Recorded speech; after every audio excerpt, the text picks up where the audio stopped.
वो अच्छे से काम करते हैं अगर ऑक्सीजन है तो। अगर ऑक्सीजन की कमी हो तो मांसपेशियां सख्त हो जाती, क्योंकि इन्हें हवा की ज़रूरत है, वरना ये काम नहीं करेंगी। प्रणाम सद्गुरु। मैंने आपको कहते सुना है कि शरीर का 70% पानी है, और अगर हम ऊर्जावान पानी पिएं तो हम शरीर और मन पर पकड़ बना सकते हैं। क्या ये हमारे द्वारा ली गई हवा और भोजन के मामले में भी सच है? क्योंकि शहरों में हमें प्रदूषित हवा में रहना पड़ता है और हमारी कंपनियों में एयर कंडीशन कमरे होते हैं। तो क्या आप भूत शुद्धि प्रक्रिया को विस्तार से समझा सकते हैं? अगर आप अपनी कंपनी को कहें कि मैं एयर कंडीशनर के बिना काम करने के लिए तैयार हूं, तो वो बहुत खुश होंगे। इससे उनका बहुत पैसा बचेगा, है ना?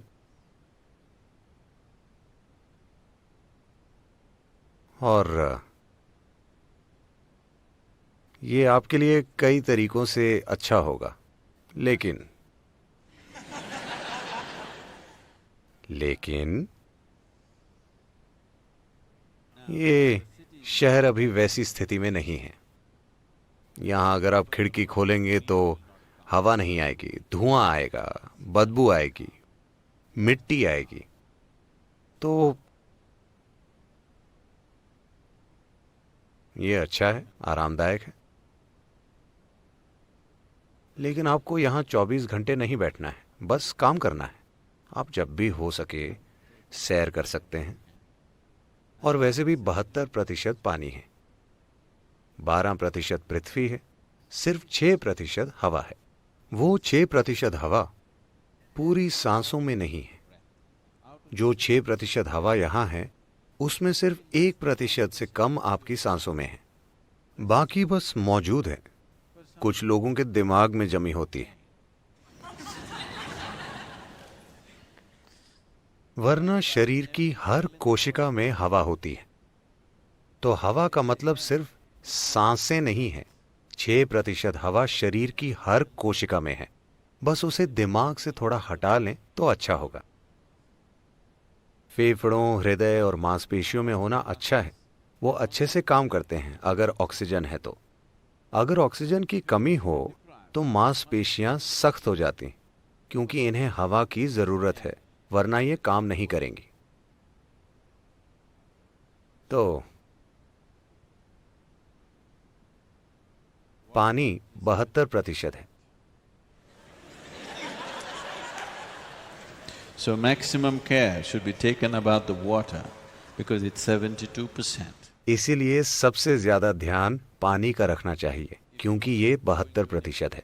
अगर आप परीक्षा देने जाते हैं, मान लीजिए आप भौतिकी की परीक्षा देने जाते हैं।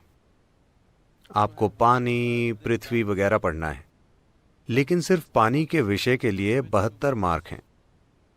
तो आप स्वाभाविक रूप से उसे पढ़ने के लिए ज्यादा समय देंगे, है ना? पानी को पढ़ेंगे, हाँ या ना? हवा सिर्फ 6% है। आप शायद ना पढ़ें, क्योंकि आप 94 पाकर खुश हैं। पानी आपको पढ़ना चाहिए, क्योंकि ये 72% है। आपको पानी का जबरदस्त ध्यान रखना चाहिए, क्योंकि ये 72% है, और इसमें जबरदस्त याददाश्त है। अगर मैं इसे खोलूं या बिना खोले भी अगर इससे कुछ कहूं, तो ये याद रखता है। इस दिशा में कई प्रयोग हो चुके हैं।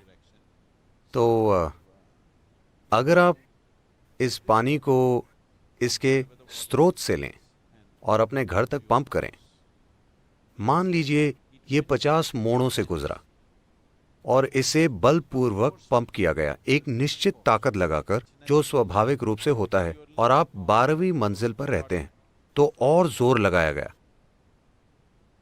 कहा जाता है कि अगर ये 50 मोड़ों से गुजरता है तो 60% पानी जहर बन गया है। जैसे ही ये नल में आता है, अगर आप उसे लेकर पी लें तो ये जहर की तरह काम करेगा आपके सिस्टम में। अगर आप इसे लेकर कुछ देर पकड़ें तो ये फिर से ठीक हो जाएगा, क्योंकि जहर रासायनिक नहीं है, ये आणविक है। अणुओं में बदलाव होते हैं, कोई रासायनिक बदलाव नहीं होते। इसीलिए पारंपरिक रूप से आपकी दादी ने हमेशा कहा था कि हमेशा पानी को भरो और पूरी रात घर पर रखो, एक साफ बर्तन में जिस पर विभूति और कुमकुम लगा हो और एक फूल रखा हो। हाँ या ना? पारंपरिक घरों में कल सुबह ही उसे पिएं। जैसे ही वो आपके घर पर आता है उसे ना पिएं, क्योंकि इसमें हर तरह की यादें होती हैं। बहुत ज्यादा पारंपरिक घरों में लोग हर दिन पानी के बर्तन की पूजा करते हैं। हाँ, और पानी के आते ही उसे कभी ना पिएं, उसे रखें, उसे काफी समय दें ताकि वो खुद को ठीक करे, इकट्ठी की गई बकवास को छोड़ दे ताकि वो आपके पीने के लिए ठीक हो। पानी का आपको ध्यान रखना चाहिए क्योंकि ये 72% है। ये फर्स्ट क्लास है, पासिंग मार्क से ज्यादा। अगली चीज है भोजन, क्योंकि ये पृथ्वी है। 12%, ये भी काफी है ना?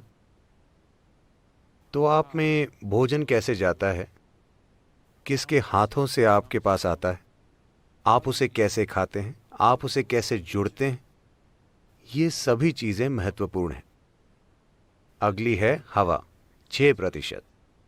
इस 6% में सिर्फ 1% या उससे कम सांसें हैं, बाकी कई अलग अलग तरीकों से होती है। और ये महत्वपूर्ण है, विशेष रूप से अगर आपके बच्चे हैं तो कम से कम महीने में एक बार उन्हें कहीं बाहर ले जाएं, फालतू सिनेमा में नहीं। वहां हर किसी की बकवास हवा में सांस लेनी पड़ेगी। हवा पर असर पड़ता है सिर्फ आवाजों और इरादों और भावनाओं से। वो सारी बकवास जो स्क्रीन पर चलती है और सारी बकवास जो इंसानी मन में चलती है, हिंसा, सेक्स, लालच वगैरह वगैरह, ये उस हॉल की थोड़ी सी हवा को जबरदस्त तरीके से प्रभावित करती है। तो उन्हें सिनेमा ले जाने से अच्छा है उन्हें नदी पर ले जाएं, उन्हें तैरना सिखाएं, पहाड़ पर चढ़ें। पहाड़ कहाँ है सद्गुरु? हिमालय बहुत दूर है। आपके बच्चे के लिए एक छोटी पहाड़ी भी बहुत है। हाँ, एक छोटी चट्टान भी, बस उस पर चढ़कर बैठें। बच्चे उसका बहुत आनंद लेंगे, वो तंदुरुस्त बनेंगे, आप तंदुरुस्त बनेंगे। और सबसे बढ़कर आपका शरीर और मन अलग तरीके से काम करेंगे। और इससे भी बढ़कर आप सृष्टा की सृष्टि से जुड़ेंगे, जो सबसे महत्वपूर्ण चीज है। उस बकवास से नहीं जो आपने बनाई है। हाँ, वो अभी आरामदायक है, पर वो सब कुछ नहीं है। तो रेस्टोरेंट जाने के बजाय, सिनेमा जाने के बजाय, ऐसी किसी और जगह जाने के बजाय कम से कम महीने में एक बार, इसमें कुछ खर्च नहीं होता। हाँ, कुछ खर्च नहीं होता। आप अपना भोजन वहां ले जा सकते हैं और वहां खा सकते हैं। वैसे भी आपको खाना है, आपको उस पर पैसा खर्चने की जरूरत नहीं है। इससे भी अच्छा होगा अगर आप बस और कार पर भी पैसे खर्च नहीं करना चाहते तो आप सभी साइकिल चलाएं। बस हैदराबाद से 3 या 5 किलोमीटर दूर एक पहाड़ पर बैठें, वहां पर समय बिताएं, सूरज को महसूस करें। यह बहुत जरूरी है, आपको कुछ धूप, हवा और अच्छा पानी मिले। Come back, you are doing Bhuta Shuddhi. ऐसा करके आप भूत शुद्धि कर रहे हैं, एक बहुत ही प्राकृतिक तरीके से। ये परम भूत शुद्धि नहीं है, लेकिन आप कुछ भूत शुद्धि कर रहे हैं। मैं यही कह रहा था, अगर आप भोजन, पानी का ध्यान रखें। हवा हमेशा आपके नियंत्रण में नहीं होती क्योंकि आप शहर में रहते हैं। पानी और भोजन का आप ध्यान रख सकते हैं, और आपके अंदर किस तरह की अग्नि जलती है उसका भी आप ध्यान रख सकते हैं। धूप शुद्ध नहीं हुई है ना? रोज कुछ देर धूप में रहें प्लीज। हर दिन शरीर पर कुछ धूप पड़ने दें, क्योंकि धूप आज भी शुद्ध है ना? सौभाग्य से उसे कोई भी दूषित नहीं कर सकता। और आपके अंदर किस तरह की अग्नि जलती है? क्या यह लालच की अग्नि है, नफरत की अग्नि है, नाराजगी की अग्नि है, क्रोध की अग्नि है, प्रेम की अग्नि है, करुणा की अग्नि है? आपके भीतर कैसी अग्नि जलती है? आप उसका ध्यान रखिए, फिर आप अपनी भौतिक और मानसिक खुशहाली की चिंता मत कीजिए, उसका ध्यान रखा जाएगा। अगर आपको यह वीडियो पसंद आया तो कृपया हमारे चैनल को सब्सक्राइब करें और वीडियो को लाइक करें।